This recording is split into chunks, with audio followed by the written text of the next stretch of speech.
Eu gostaria de começar oferecendo uma forma gratuita e analógica de melhorar a vida. E tudo o que precisamos é que vocês mudem sua postura por 2 minutos. Mas antes de revelar, quero pedir que vocês, agora mesmo, façam uma pequena auditoria de seus corpos e do que estão fazendo com eles. Quantos de vocês estão meio que se encolhendo? Talvez corcundas, cruzando as pernas, talvez cruzando os tornozelos. Às vezes nos seguramos em nossos braços assim, às vezes nos abrimos. Estou vendo vocês. Quero que vocês prestem atenção no que estão fazendo agora.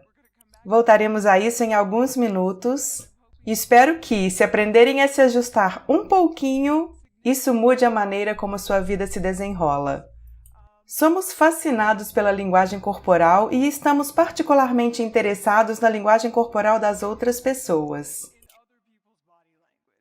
Sabem, estamos interessados em... vocês sabem. Ou interação esquisita, ou um sorriso, ou uma olhadela contemplativa, ou talvez uma piscadela esquisita, ou quem sabe até um aperto de mão. Vídeo. Narrador. Eles estão chegando à casa de número 10. Esse policial sortudo conseguiu apertar a mão do presidente dos Estados Unidos. E aí vem o primeiro-ministro... Não.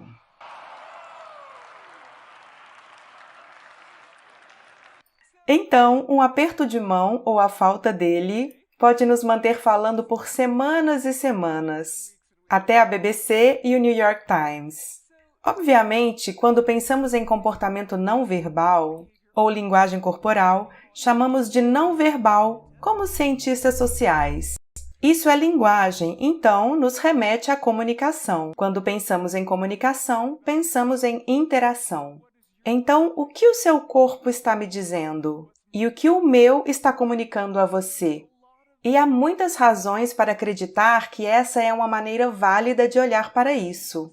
Os cientistas sociais passaram muito tempo olhando os efeitos de nossa linguagem corporal ou de outras pessoas em julgamentos.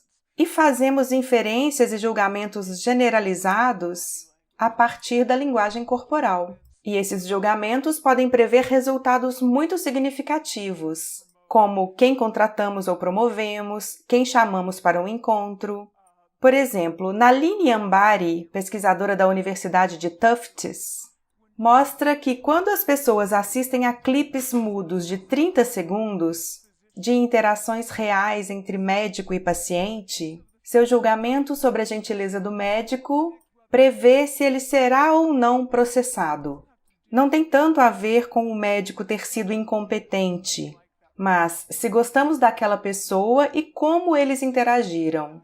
Ainda mais dramático, Alex Todorov, em Princeton, nos mostrou que julgamentos do rosto dos candidatos políticos, em apenas 1 segundo, prevê 70% do Senado americano e o resultado da corrida governamental. E até, vamos ao mundo digital, emoticons, se bem usados em negociações online, podem levar você a extrair mais valor daquela negociação. Se você usá-lo de maneira inadequada, má ideia, certo? Então, quando pensamos sobre não verbais, pensamos em como julgamos os outros, como eles nos julgam e as consequências. Porém, tendemos a esquecer o outro público que é influenciado por nosso não verbal, que somos nós. Também somos influenciados por nossos não verbais, nossos pensamentos, sentimentos e fisiologia. De que não verbais estou falando? Sou uma psicóloga social, eu estudo o preconceito e ensino em uma competitiva escola de administração. Então foi inevitável que me interessasse pelas dinâmicas do poder. Fiquei especialmente interessada pelas expressões não verbais de poder e dominação. E quais são as expressões não verbais de poder e dominação? Bem, são estas. No reino animal, elas são sobre expansão. Então você se faz grande, se estica, ocupa espaço, você basicamente se abre. É sobre se abrir. E isso é verdade em todo o reino animal. Não está limitado aos primatas. E os humanos fazem igual. Eles fazem isso quando têm um poder estável e também quando estão se sentindo poderosos naquele momento. E esta é especialmente interessante porque realmente nos mostra o quão universais e antigas são essas expressões de poder. Esta expressão, conhecida como orgulho, foi estudado por Jessica Tracy. Ela mostra que pessoas que nascem com visão e pessoas cegas desde o nascimento fazem isso quando ganham uma competição física. Então, quando cruzam a linha de chegada e ganharam, não importa se nunca viram alguém fazer isso, elas fazem isso. Os braços para cima em V, o queixo levemente levantado. O que fazemos quando nos sentimos enfraquecidos? Exatamente o oposto. Nos fechamos, nos dobramos, nos fazemos menores. Não queremos esbarrar na pessoa ao lado. Novamente, tanto animais quanto humanos fazem a mesma coisa. E isso é o que acontece quando você coloca alto e baixo poder juntos. O que pode acontecer quando se trata de poder é que complementamos os não verbais dos outros. Então, se alguém exerce poder sobre nós, a tendência é nos diminuirmos. Não nos espelhamos neles, fazemos o oposto do que eles fazem. Eu observo esse comportamento em salas de aulas e o que eu percebo? Percebo que os estudantes de MBA exibem toda a gama de características não verbais. Algumas pessoas são caricaturas dos alfas.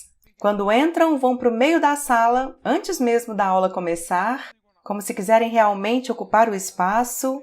Quando se sentam, eles se espalham, levantam as mãos assim. Outras pessoas estão virtualmente em colapso quando entram. Assim que elas entram, você vê em seus rostos e em seus corpos. Elas se sentem em suas cadeiras e se encolhem e levantam a mão assim. Eu notei algumas coisas sobre isso. Uma não vai surpreender vocês, parece relacionada ao gênero. As mulheres são muito mais propensas a fazer isso do que os homens. Mulheres se sentem com menos poder que os homens de forma crônica. Então isso não é uma surpresa. Mas a outra coisa que percebi é que isso também parece relacionado a quanto e quão bem os estudantes estavam participando. E isso é realmente importante nas classes de MBA porque a participação conta como metade da nota. Escolas de administração têm dificuldades com essa diferença de nota por gênero. Você recebe homens e mulheres igualmente qualificados, e aí percebe diferença nas notas, e parece ser em parte atribuída à participação. Então eu comecei a pensar, certo, temos essas pessoas entrando assim, elas estão participando, é possível fazer essas pessoas fingirem e isso faria com que elas participassem mais? Eu e a minha principal colaboradora, Dana Carney, que está em Berkeley, realmente queríamos saber, você pode fingir até conseguir? Você pode fazer isso por um tempinho e de fato passar por uma mudança de comportamento que te faz parecer mais poderoso? Sabemos que nossos não verbais governam como os outros pensam e sentem sobre nós. Existem muitas evidências.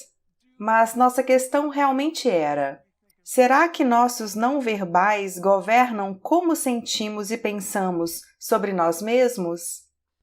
Existem evidências que sim. Por exemplo, sorrimos quando estamos felizes, mas também quando somos forçados a sorrir ao segurar uma caneta entre os dentes assim, isso nos faz sentir felizes. Então, vai nos dois sentidos. No poder, também vai nos dois sentidos. Então, quando você se sente mais poderoso, há mais chances de você fazer isso. Mas também é possível que, quando você finge ser poderoso, é mais provável que, de fato, se sinta poderoso. Então, a segunda pergunta realmente era: sabemos que nossas mentes mudam nossos corpos. Mas é também verdade que nossos corpos mudam nossas mentes? E quando digo mentes, no caso do poderoso, do que eu estou falando? Estou falando de pensamentos e sentimentos e de coisas fisiológicas que formam nossos pensamentos e sentimentos. E no meu caso, são os hormônios. Como se parecem as mentes dos poderosos e a dos sem poder? Pessoas poderosas tendem a ser, não é surpresa, mais assertivas, confiantes e otimistas. Elas realmente acham que vão vencer até em jogos de sorte. Elas também tendem a ser capazes de pensar de forma mais abstrata. Existem várias diferenças, elas se arriscam mais, existem muitas diferenças entre os poderosos e os sem poder. Fisiologicamente, também há diferenças em dois hormônios-chave, testosterona, que é o hormônio da dominância, e cortisol, que é o hormônio do estresse. Então, vimos que machos alfa superpoderosos na hierarquia primata têm testosterona alta e cortisol baixo. E líderes poderosos e efetivos também têm testosterona alta e cortisol baixo. O que isso quer dizer? Quando se pensa em poder, a tendência era pensar só em testosterona, porque era sobre dominação. Mas, realmente, poder é também sobre como você reage ao estresse. Você quer o líder dominante mais poderoso, com testosterona alta, mas super reativo ao estresse? Provavelmente não. Você quer a pessoa que seja forte, assertiva e dominante, mas que não reaja muito ao estresse, uma pessoa relaxada. Sabemos que na hierarquia primata, se um alfa precisa dominar, se o indivíduo precisa desempenhar um papel de alfa de repente, em poucos dias a testosterona daquele indivíduo vai subir significantemente e seu cortisol vai cair significantemente. Então, temos essa evidência, tanto de que o corpo pode moldar a mente, pelo menos no nível facial, e também que mudanças de papel podem moldar a mente. O que acontece? Você muda de papel. O que acontece se você fizer isso minimamente? Uma manipulação mínima, uma intervenção mínima. Você diz, por 2 minutos, quero que você fique nessa posição, e isso vai fazer você se sentir mais poderoso. Foi isso que fizemos. Decidimos trazer pessoas ao laboratório e fazer um pequeno experimento, e essas pessoas adotaram por 2 minutos tanto poses de alto como de baixo poder. E eu vou mostrar a vocês 5 dessas poses, apesar de elas terem feito apenas 2. Aqui está uma. Algumas mais. Esta foi chamada pela mídia de Mulher Maravilha. Mais algumas. Você pode ficar em pé ou sentado. E estas são as poses de baixo poder. Você está se dobrando, se encolhendo. Essa é muito baixo poder. Quando você toca o seu pescoço, você está, na verdade, se protegendo. Isto é o que acontece. Elas entram, cospem em um recipiente. Por 2 minutos, nós dizemos o que devem fazer. Elas não olham fotos das poses. Não queremos impor um conceito de poder. Queremos que elas sintam o poder. Por 2 minutos, elas fazem isso. Então, perguntamos quão poderosas se sentiram em uma série de itens. Damos a elas uma oportunidade de blefar. E então, recolhemos mais uma amostra de saliva. É isso, esse é o experimento completo. Isto é o que achamos. Tolerância a risco, que é blefar. Descobrimos que, quando tem muito poder, 86% vão blefar. Quando você está numa posição de pouco poder, somente 60% blefa, e essa diferença é significativa. Veja o que descobrimos sobre a testosterona. De suas linhas de base, quando entram, pessoas com alto poder experimentam o aumento de 20% e pessoas com baixo poder experimentam queda de 10%. Então, de novo, 2 minutos e você vê essas mudanças. Vejam o que acontece com o cortisol.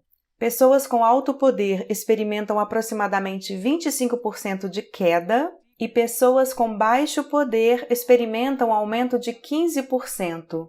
2 minutos levam a essas mudanças hormonais. que configuram o cérebro para ser assertivo, confiante e confortável, ou realmente reativo ao estresse e se sentindo meio desligado.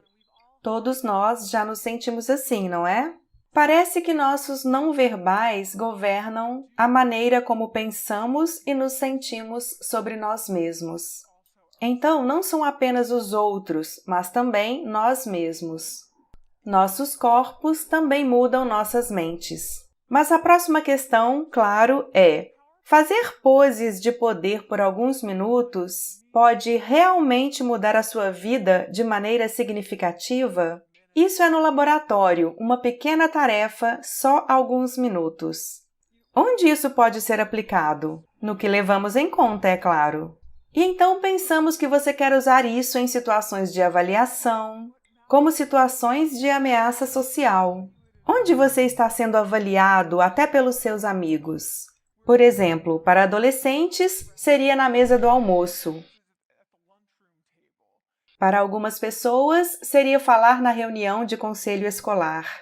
Poderia ser dar um discurso ou uma palestra como esta, ou fazer uma entrevista de emprego. Vimos que a opção que a maioria das pessoas se identificaria, porque a maioria já vivenciou, era uma entrevista de emprego. Então, publicamos essas descobertas e a mídia caiu em cima e disse: certo, então é isso que vocês fazem quando vão a uma entrevista de emprego? Ficamos horrorizados, claro, e dissemos: meu Deus, não é isso que queríamos dizer. Por inúmeras razões, não façam isso. De novo, isso não é sobre falar com outras pessoas, é sobre falar consigo mesmo. O que você faz antes de ir a uma entrevista de emprego? Você faz isso. Você está sentado, está olhando seu iPhone ou Android para tentar não deixar ninguém de fora. Você está olhando as suas anotações, está ficando corcunda, se encolhendo, quando você deveria estar fazendo isto no banheiro, certo? Faça isso, ache 2 minutos.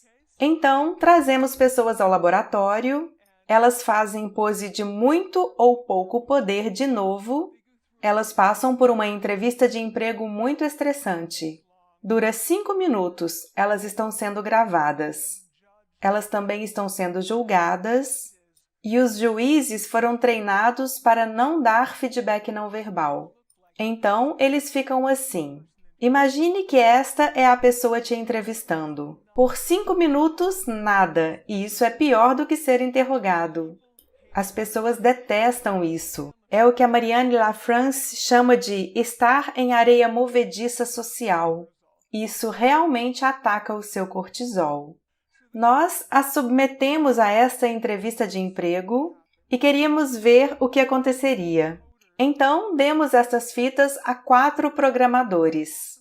Eles não sabiam das hipóteses ou das condições. Eles não tinham ideia de quem estava em qual pose. Eles viram essas fitas e disseram: queremos contratar estas pessoas, todas as de poses de alto poder. Não queremos contratar estas. Também avaliamos aquelas pessoas de maneira mais positiva em geral. Mas o que está causando isso? Não é sobre o conteúdo da fala, é a presença que elas estão trazendo para a fala. Nós as avaliamos segundo essas variáveis relacionadas à competência, como quão bem estruturada é a fala, quão boa, quais qualificações. Não havia efeito nisso. Isso era o que afetava. Esse tipo de coisa. As pessoas estão sendo basicamente elas mesmas. Estão sendo verdadeiras. Elas trazem suas próprias ideias, sem resíduos externos. Isso é que traz o efeito ou que modera o efeito. Quando falo sobre isso com as pessoas, que nossos corpos mudam nossas mentes podem mudar o nosso comportamento e nosso comportamento pode mudar o nosso destino, elas dizem: isso parece falso. Então eu digo: finja até conseguir. Eu não sou eu. Não quero conseguir e me sentir uma fraude, me sentir um impostor. Não quero conseguir para depois sentir que eu não deveria estar lá. E isso realmente ecoou em mim. Quero contar uma pequena história sobre ser um impostor e sentir como se não devesse estar ali. Quando eu tinha 19 anos, tive um acidente de carro muito sério. Fui jogada para fora do carro, rolei muitas vezes. Eu fui jogada do carro, acordei numa reabilitação para lesão na cabeça, eu havia sido retirada da faculdade e eu soube que meu QI havia reduzido em 2 desvios padrão, o que foi muito traumático. Eu sabia o meu QI, pois era identificada como inteligente, e fora declarada superdotada na infância. Então me tiram da faculdade e fico tentando voltar. Eles dizem, você não vai terminar a faculdade. Mas há outras coisas que você pode fazer, mas isso não vai mais dar certo para você. Eu sofri com isso, eu devo confessar. Ter a sua identidade tirada de você, sua principal identidade, que para mim era ser inteligente, ter isso tirado de você, nada deixa você se sentindo mais sem poder que isso. Eu me senti completamente sem poder. Eu estudei e estudei e dei sorte, e estudei e dei sorte e estudei. E acabei conseguindo me formar na faculdade. Levei 4 anos a mais que meus colegas e convenci alguém, meu anjo conselheiro, Susan Fisk, a me ajudar. E acabei em Princeton e eu ficava assim, eu não deveria estar aqui. Eu sou uma impostora. Na véspera do meu discurso de primeiro ano, e o discurso de primeiro ano de Princeton dura 20 minutos para 20 pessoas. É isso.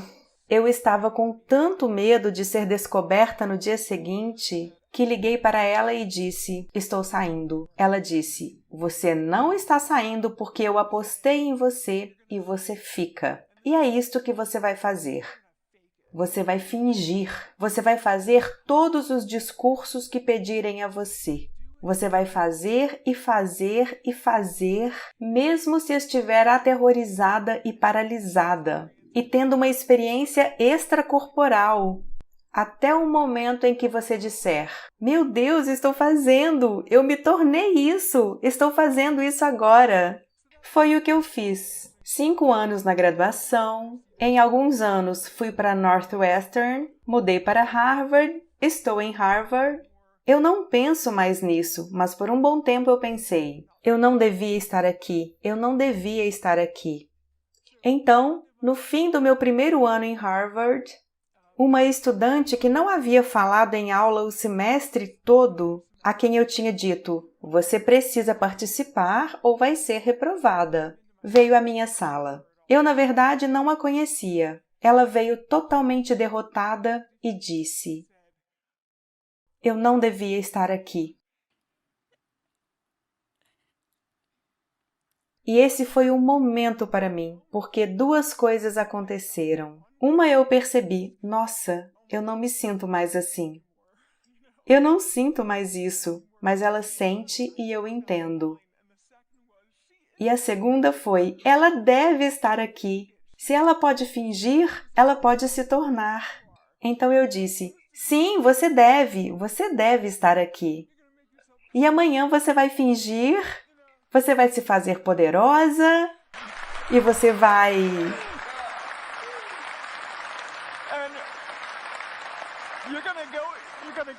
Você vai entrar na classe e vai fazer o melhor comentário que já se ouviu. E sabe, ela fez o melhor comentário de todos. E as pessoas se viraram e ficaram assim, nossa, eu nem havia notado ela aqui. Ela voltou a mim meses depois e eu percebi que ela não apenas havia fingido até conseguir, ela havia fingido até se tornar. Então ela havia mudado. Eu quero dizer a vocês, não finjam até conseguirem, finjam até se tornarem. Façam o bastante até se tornarem aquilo e internalizarem. Vou deixar uma última coisa com vocês. Ajustes mínimos podem levar a grandes mudanças. Isso vai levar 2 minutos. 2 minutos. 2 minutos. Antes de encararem a próxima situação estressante onde serão avaliados, Por 2 minutos, tentem fazer isso no elevador, no banheiro, na sua mesa com as portas fechadas. Isso é o que vocês querem. Configurem seu cérebro para cooperar ao máximo naquela situação. Levantem o nível de testosterona e abaixem o de cortisol. Não saiam da situação sentindo: ai, não mostrei a eles quem sou. Saiam sentindo: ah, eu realmente disse e mostrei a eles quem sou. Quero pedir a vocês, primeiro, que tentem fazer as posições de poder, mas também quero pedir a vocês que espalhem a ciência, porque é simples. Eu não tenho ego envolvido nisso. Passem adiante. Dividam com as pessoas, porque as pessoas que mais podem usar isso são as que não têm recursos ou tecnologia, nem status ou poder. Mostrem a elas, porque elas podem fazer isso sozinhas. Elas precisam do seu corpo, privacidade e 2 minutos. E isso pode mudar o curso de suas vidas. Obrigada!